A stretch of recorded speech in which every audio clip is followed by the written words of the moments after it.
atas kesempatan yang diberikan. Perkenalkan, nama saya Maria Adelaida Angelika Domikolit. Saya akan membawakan materi mengenai kewajiban dan juga leasing. Yang pertama adalah kewajiban. Menurut PSAK nomor 57, kewajiban adalah kewajiban entitas yang timbul dari peristiwa masa lalu yang penyelesaiannya diperkirakan mengakibatkan pengeluaran sumber daya entitas. Kewajiban dibagi menjadi dua, yaitu kewajiban jangka pendek atau kewajiban lancar dan juga kewajiban jangka panjang atau kewajiban tidak lancar. Yang pertama, kewajiban lancar atau kewajiban jangka pendek. Menurut PSAK, kewajiban lancar adalah kewajiban yang diharapkan akan dibayar dengan menggunakan aktiva lancar atau dengan menciptakan kewajiban jangka pendek lainnya. Menurut Niswonger et al., kewajiban lancar adalah kewajiban yang harus dibayar dengan aktiva lancar serta jatuh tempo dalam jangka pendek, biasanya 1 tahun. Berdasarkan pengertian tersebut, dapat disimpulkan bahwa kewajiban lancar adalah kewajiban yang akan jatuh tempo dalam 1 tahun dan harus dilunasi dengan menggunakan aktiva lancar, serta kewajiban tersebut berdasarkan transaksi yang telah terjadi. Terdapat 2 jenis kewajiban lancar, yaitu kewajiban lancar yang timbul dari aktivitas operasi, meliputi utang pajak, pendapatan diterima di muka, uang muka, utang usaha, dan beban operasi akrual pendanaan. Yang kedua, kewajiban lancar yang timbul dari aktivitas pendanaan, meliputi pinjaman jangka pendek, bagian utang jangka panjang yang jatuh tempo, dan juga utang bunga. Holmgren et al. Mengelompokkan hutang jangka pendek atau kewajiban lancar menjadi 2 bagian, yaitu yang pertama kewajiban lancar dengan jumlah yang diketahui, meliputi utang usaha, wesel bayar jangka pendek, hutang pajak penjualan, bagian lancar dari hutang jangka panjang, beban yang terutang atau kewajiban terutang, dan yang terakhir pendapatan diterima di muka. Yang kedua, kewajiban yang harus diestimasi, meliputi hutang garansi. Kedua adalah kewajiban tidak lancar atau kewajiban jangka panjang. Kewajiban jangka panjang menurut Kieso yaitu terdiri dari pengorbanan manfaat ekonomi yang sangat mungkin di masa depan akibat kewajiban sekarang yang tidak dibayarkan dalam 1 tahun atau siklus operasi perusahaan, mana yang lebih lama. Sedangkan menurut Agus, kewajiban jangka panjang adalah kewajiban perusahaan kepada pihak ketiga yang jatuh tempo atau harus dilunasi dalam waktu lebih dari 1 tahun yang akan datang. Dapat disimpulkan bahwa kewajiban jangka panjang merupakan pinjaman yang diperoleh perusahaan dari pihak ketiga atau kreditor yang jatuh temponya lebih dari 1 tahun dan dilunasi dengan sumber-sumber yang bukan dari aktiva lancar, serta jumlah hutang jangka panjang tersebut tidak boleh melebihi jumlah modal sendiri.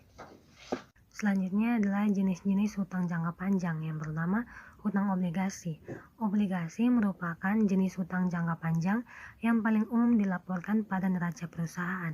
Yang kedua, wesel bayar, yaitu jangka panjang pernyataan tertulis dari debitur bahwa ia berjanji untuk membayar sejumlah tertentu pada tanggal tertentu dengan memperhitungkan tingkat bunga tertentu.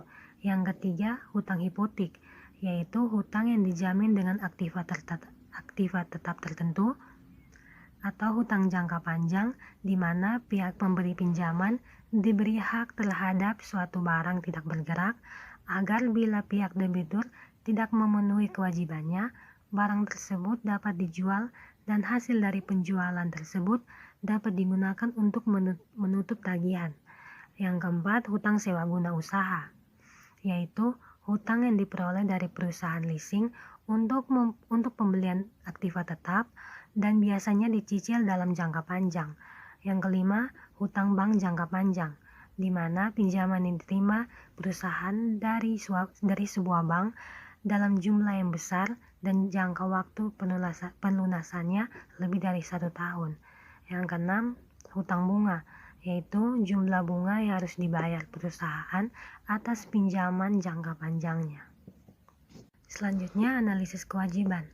Dalam menganalisis kewajiban, kita harus menganalisis penjelasan kewajiban seperti ketentuan, kondisi, dan batasannya. Hasil analisis dapat mempengaruhi penilaian atas risiko dan pengembalian perusahaan. Berikut fitur penting dalam analisis kewajiban. Yang pertama, ketentuan utang seperti tanggal jatuh tempo, tingkat bunga, pola pembayaran, dan jumlah.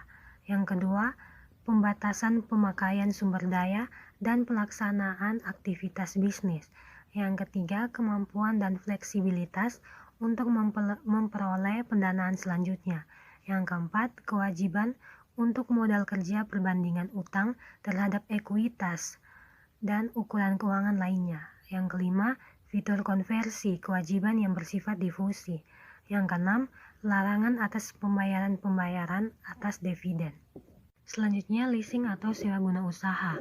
Menurut The International Accounting Standard atau IASB, sewa guna usaha adalah suatu perjanjian di mana leaser menyediakan barang atau aset dengan hak penggunaan oleh lessee dengan imbalan pembayaran sewa untuk suatu jangka waktu tertentu.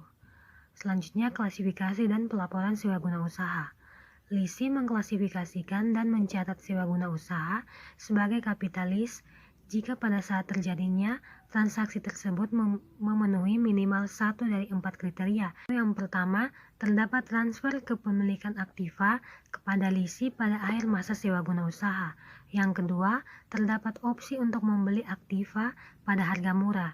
Yang ketiga, masa sewa guna usaha 75% atau lebih dari estimasi umur ekonomis aktiva.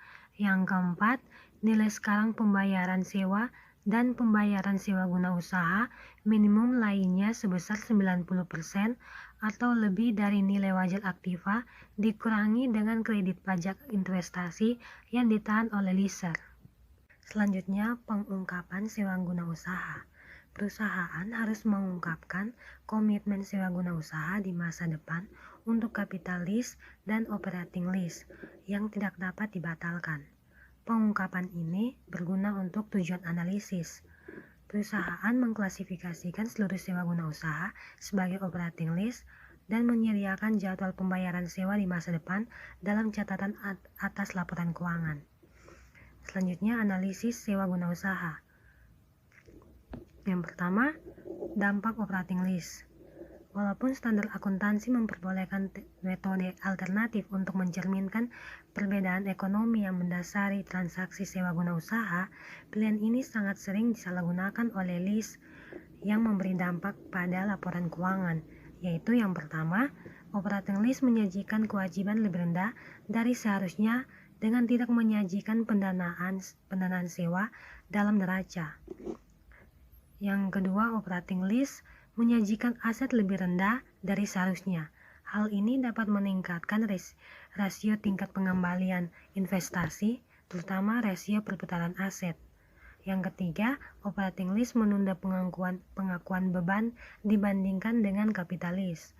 Artinya, kapitalis melaporkan laba lebih tinggi di awal masa sewa dan melaporkan laba lebih rendah di akhir masa sewa. Yang keempat, operating lease menyajikan kewajiban lancar lebih rendah dari seharusnya dengan tidak menyajikan porsi pembayaran pokok yang jatuh tempo dalam waktu 1 tahun dalam neraca. Hal tersebut meningkatkan rasio lancar dan pengukuran likuiditas lainnya. Yang kelima, operating lease memasukkan bunga dalam beban sewa. Kedua, konversi operating lease menjadi kapitalis.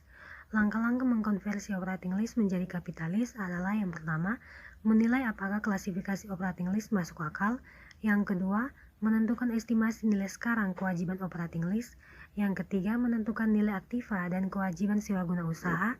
Yang keempat, mengestimasi dampak reklasifikasi sewa guna usaha pada laba yang diharapkan. Baik teman-teman, perkenalkan nama saya Sufiana Indra Susanti Raju. Di sini saya akan memaparkan materi tentang modal saham dengan saldo laba. Baik, yang pertama yaitu modal saham.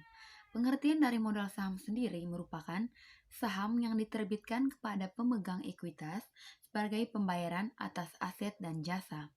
Modal saham diklasifikasikan menjadi dua, yang pertama saham preferen dan yang kedua saham biasa. Saham preferen merupakan kelompok fitur saham yang memiliki fitur yang tidak dimiliki oleh saham biasa. Sedangkan saham biasa merupakan Saham yang mencerminkan hak kepemilikan serta pemilik suara risiko tinggi dan pengembalian tinggi atas kinerja perusahaan. Pelaporan modal saham. Pelaporan modal saham merupakan penjelasan atas perubahan jumlah lembar modal saham. Selanjutnya yaitu tentang modal disetor. Modal disetor merupakan pendanaan yang diterima dari pemegang saham sebagai pembayaran modal saham. Analisis modal saham. Komposisi ekuitas penting karena dapat mempengaruhi hak sisa atas saham biasa, serta hak dan risiko atas pengembalian bagi investor ekuitas. Selanjutnya, saldo laba. Saldo laba merupakan modal yang dihasilkan oleh perusahaan. Akun saldo laba mencerminkan akumulasi laba atau rugi yang tidak dibagikan perusahaan sejak berdirinya perusahaan. Yang selanjutnya, dividen tunai dan dividen saham. Dividen tunai diartikan sebagai distribusi kas kepada pemegang saham. Dividen ini merupakan dividen umum dan saat diumumkan menjadi kewajiban bagi perusahaan. Sedangkan dividen saham merupakan distribusi saham perusahaan itu sendiri kepada pemegang saham secara proporsional. Dividen ini menggambarkan kapitalisasi saham secara permanen. Penerimaan saham menerima saldo laba ke akun modal. Pembatasan saldo laba.